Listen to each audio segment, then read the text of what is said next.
Hi, ഇന്ന് നമ്മൾ പരിചയപ്പെടാൻ പോകുന്നത് ഒരു പേർഷ്യൻ ജൂയിഷ് ഫുഡാണ്. അതിൻ്റെ പേര് ഗോന്തി ബെരേങ്കി എന്നാണ് കേട്ടോ. ഈ പേര് നേരത്തെ പരിചയമുണ്ടോ എന്നൊന്ന് കമൻറ്റ് ചെയ്യണേ. ഗ്രൗണ്ട് ബീഫ് കൊണ്ട് സിറ്റ്സോത്ത് ഉണ്ടാക്കുന്ന ആ ഒരു രീതിയിലൊക്കെ തന്നെയാണ് ഇത് ഉണ്ടാക്കുന്നത് കേട്ടോ. എന്നാൽ നമുക്കതൊന്ന് ഉണ്ടാക്കി നോക്കിയാലോ.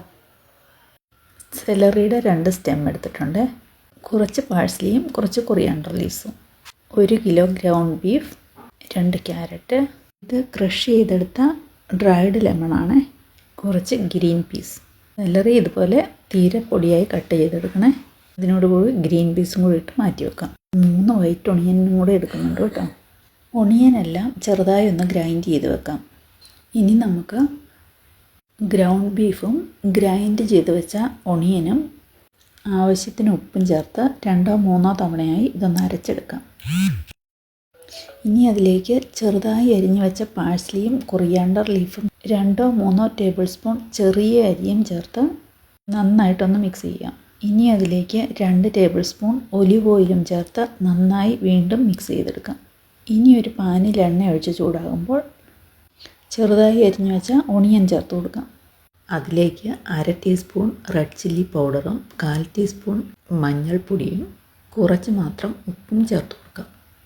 ഇനി കുറച്ച് ചെറുതായി അരിഞ്ഞ ഒണിയനും പാഴ്സ്ലിയും കൊറിയാണ്ടർ ലീവ്സും ഒരു ബൗളിലേക്കിട്ട് അതിലേക്ക് 1/4 ടീസ്പൂൺ മഞ്ഞൾപ്പൊടിയും 1/4 ടീസ്പൂൺ ഗരം മസാലയും റെഡ് ചില്ലി പൗഡറും ഒലിവ് ഓയിലും ഡ്രൈഡ് ലെമൺ പൗഡറും ചേർത്ത് കൊടുത്ത് നന്നായി മിക്സ് ചെയ്ത് വെക്കാം.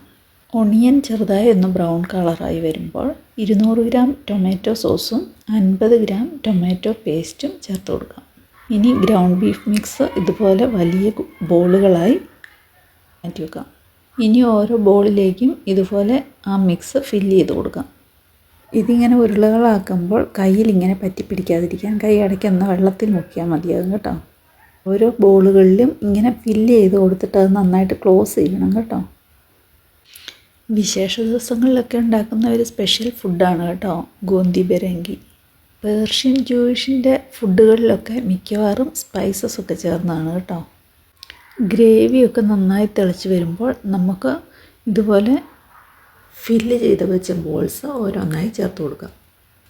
ബോൾസ് എല്ലാം ചേർത്ത് കൊടുത്ത് കഴിയുമ്പോൾ നന്നായിട്ടൊന്ന് മൂടി വെച്ച് വേവിക്കാം. ഇനി അതിലേക്ക് നീളത്തിൽ അരിഞ്ഞു വെച്ച ക്യാരറ്റും പൊട്ടറ്റോയും ചേർത്ത് കൊടുക്കാം.